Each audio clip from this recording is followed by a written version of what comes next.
Jadi prihatin banget. Memang di sini nih kita setelah dokter pelajarin bener-bener ini memang terjebak. Karena dia berusaha sasarannya itu adalah ke dokter. Ya sudah diketahui dari cerita dari awal dakwaannya jaksa, bagaimana narasinya jaksa ini berusaha untuk siapa sih namanya? Kalau yang kalian dengar dari dakwaan yang dibacakan JPU tadi, saya ternganga-nganga. Karena tujuannya si Reza ini sebetulnya adalah Dokter Samira alias Doktif. Tapi kenapa saya yang ditahan sekarang? Kenapa saya dan sahabat saya yang ditahan? Padahal saya tidak pernah meminta uang dia yang memberikan. Uang itu cuma-cuma. Dan saya bertanya, kenapa Reza Gladys memberikan uang itu cuma-cuma? Ada apa? Sampai direkam semuanya, sampai terjadi seperti ini penahanan. Ya gimana nggak dijebak, orang semua direkam, semua direncanakan. Kalian pikir ini proses begitu cepat? Reza, saya punya BAP-nya Reza, saya punya BAP-nya suaminya, saya sudah baca. Reza itu memperbaiki BAP-nya sebanyak 3 atau 4 kali. Wah, jadi prihatin banget. Memang di sini nih kita setelah dokter pelajarin bener-bener ini memang terjebak. Karena dia berusaha sasarannya itu adalah ke dokter. Ya sudah diketahui dari cerita dari awal dakwaannya jaksa, bagaimana narasinya jaksa ini berusaha untuk siapa sih namanya, Dona ya kalau nggak salah ya, Ibu Dona. Salam kenal ya Bu Dona ya. Bu Dona kayaknya dokter lihat juga banyak perkara juga ya jaksa ya. Tolong juga untuk dari Kejaksaan Tinggi juga kayaknya Ibu Dona ini ada masalah deh gitu ya. Jadi dokter juga heran nggak ada sangkut pautnya pun disertakan di narasi situ. Mungkin sebenarnya dugaannya dokter ada pesanan nggak sih ini? Karena dinarasikan bahwa dokter ini adalah sindikat ya, dokter baca dari situ. Kalian dokter pastikan lagi kalian tidak akan menemukan itu. Tidak akan menemukan apapun ya. Jadi dokter bilang bahwa dokter akan dengan senang hati apabila nanti dijadikan saksi, dokter akan buka ya bagaimana dugaan penjebakan yang akan dilakukan ke dokter tapi itu gagal total. Dan ini yang berusaha juga dilakukan ke RPM. Artinya target mafia skincare ini tuh dokter ya, bukan NN. Ya sampai detik ini pun dokter tetap menyuarakan bahwa berbahaya. Nanti ada lagi dari Makassar juga, ada sebentar lagi VT-nya keluar, dokter tidak akan diam.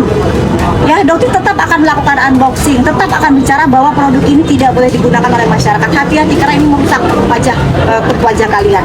17 tahun dan lebih tepatnya sekarang 18 tahun ya, dokter itu ngurusin klinik kecantikan. Dan sekarang bergeser. Ya kalau dulu tidak ada keluhan apa-apa ingin cantik, kalau sekarang kulit wajah pasien dokter sudah rusak tapi ingin kembali lagi normal, itu sulit sekali guys. Makanya dokter tidak akan gentar. Kenapa? Karena pasien itu korban-korbannya terus berjatuhan hingga detik ini. Ya, dan dokter tidak akan pernah diam. Sebentar lagi akan muncul juga konten owner dari Makassar. Ayo. Berantakan, ampun deh gue yuk. Nanti sebutin aja deh Reza Gladys atau Bah Mufid ya. Dokter pengen banget deh. Kalau dulu mungkin kalian yang mengejar-ngejar dokter, kalau sekarang hadapin dokter di sini ya. Reza Gladys yang sering banget menulis status di Insta, yuk ada dokter di sini. Kenapa kamu kemana saja selama ini? Setiap dokter di sini kok nggak pernah nongol ya. Dan dokter pengen tanya, betul enggak kamu pernah kirim hasil lab yang kamu inginkan untuk dokter up di VT tapi dokter nggak mau, manipulasi hasil lab, betul nggak? Itu kehendak kamu tapi dokter nggak mau turutin. Nah, dokter ingin tuh tampil supaya wartawan pada ngelihat bagaimana tampangnya dia nih, tampangnya mereka berdua ini ya.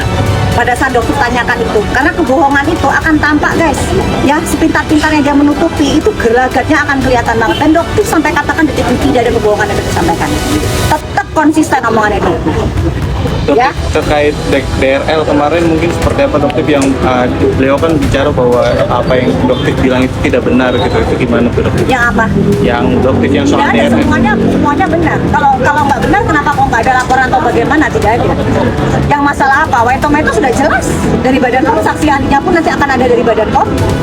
Apa Apa yang mau dibantah? Surat izin praktek ada, peraturannya surat izin praktek tuh dipasang di klinik, itu pun tidak dia pasang. Apa? Jadi banyak kejanggalan di Jakarta Selatan. Ya, diduganya Dok itu ada oknum-oknum penyidik Jakarta Selatan yang sudah mendapatkan siraman dari DRL.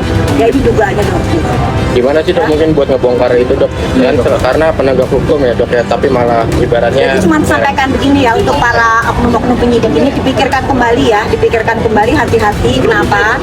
Karena mungkin kalian merasa yang kalian bela ini banyak uang, tapi ingat yang kalian bela ini salah. Salah, banyak duit. Resikonya apa? Jabatan kalian. Itu aja yang Dokter ingatkan dari sekarang. Ya. artinya Dokter bakalan benar-benar berantas oknum penyidik ya yang benar-benar Oh dapat siraman. pasti. Makanya kemarin kan juga melakukan gelar perkara khusus untuk apa? Agar penyidik-penyidik ini diperiksa. Satu kalimat Ya. pemerasan akan saya cabut kalimat saya yang menyatakan terjadi penghapusan dugaan tindak pidana pemerasan yang awalnya ada di 368 dihapus oleh jaksa, dimunculkan pasal 369 ayat 1 adalah mencemarkan dengan lisan dan tulisan. Tidak ada siapa yang bilang BAP-nya berubah.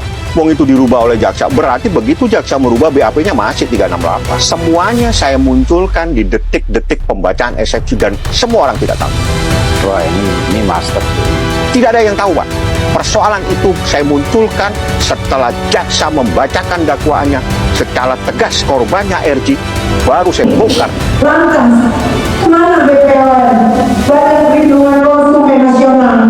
Ayo bergerak lindungi masyarakat dan para konsumen, bukan malah diam saja.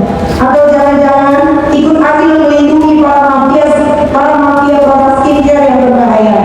Ini yang dijual bebas di pasaran demi keuntungan mafia skincare atau penjahat skincare yang berlindung di balik hukum yang sangat meresahkan bagi orang awam pada umumnya yang tidak tahu akan bahaya skincare tersebut. Kalau begitu, saya minta kepada Bapak Presiden Prabowo Subianto sebagai Kepala Negara Kesatuan Republik Indonesia agar membubarkan saja BPOM dan Badan Perlindungan Konsumen Nasional dari negara kita ini, karena cuma diam saja tidak bisa berbuat apa-apa. Patut diduga justru melindungi para mafia skincare seperti Dr. Reza Gladys Fernisari dan Ataula Mukid, daripada uangnya untuk membiayai lembaga BPOM dan Badan Perlindungan Konsumen Nasional tidak jelas dipakai untuk melindungi rakyat dan konsumen, justru patut diduga melindungi para mafia skincare atau penjahat skincare. Kami Dewan Unit Pelaksana Teknis kami sudah berupaya menjalankan tugas laporan dari siapapun, tidak harus artis. Masyarakat umum juga kita dengarkan dan kita tidak lanjuti. Jadi dalam unit-unit pelaksana teknis kita dari setiap provinsi dan ada beberapa kota yang ada 76 seluruh Indonesia berupaya menjalankan tugas undang-undang tadi. Dan kami sudah jalankan. Ibu lihat pada saat apa yang terjadi di Makassar, bahkan pelakunya kita sudah tuntut. Ya. Ada yang terjadi pelaksanaan produk kosmetik yang apa kita tindak, kita tutup. Kemudian ada laporan dari masyarakat, ada obat tradisional yang